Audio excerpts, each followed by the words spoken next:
Hello friends, I am going to talk about a very common and very occurring kind of situation in our society, which is called as piles. Now what are piles? Piles, also medically called as hemorrhoids, are nothing but dilated and thinned out veins in the lower part of the rectum, which is called as anal canal, and they bleed. So when someone feels that he has got painless bleeding while passing stools, it's an indication that you may be having piles. Usually piles alone will not produce pain till the time some complication has happened or a thrombosis is there. Usually painless bleeding is associated with piles at the time of motion.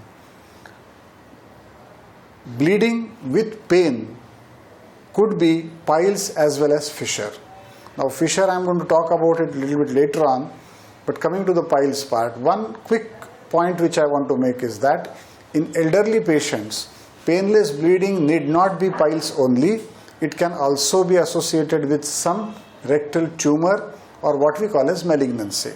So the word of caution is that if one of us, our near and dear ones, is suffering with painless bleeding, let us investigate.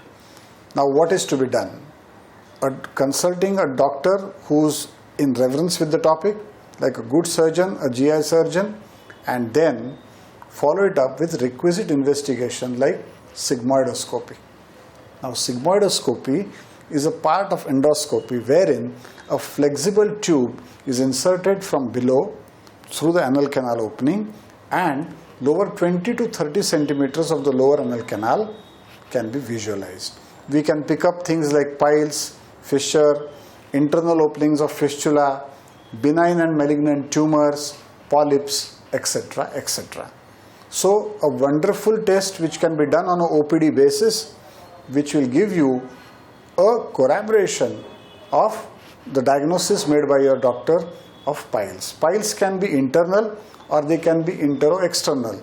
When I am saying intero-external, meaning they have started from inside, but over a period of time, because of the chronicity of the problem, they have come out and now they are hanging outside also. Ideal treatment for piles is actually an operation. Operation can be performed in a conventional way. Now there are a lot of patients and doctors who keep talking about lasers, which also is a good alternative for treatment of piles. Laser surgery sometimes can have limitation if the piles are big or they are hanging externally and or they are thrombosed. So lasers will have little bit of limitation, and therefore a patient should not insist on a type of treatment. The patient should allow the doctor to make a correct diagnosis and choose the correct type of intervention for him. Once that is done, the results are excellent. Usually the patients can go back to their work in about couple of days' time after taking rest. Certain instructions are to be followed after the surgery for piles, and once this is done in a proper way, patients actually go back to a normal life. Thank you.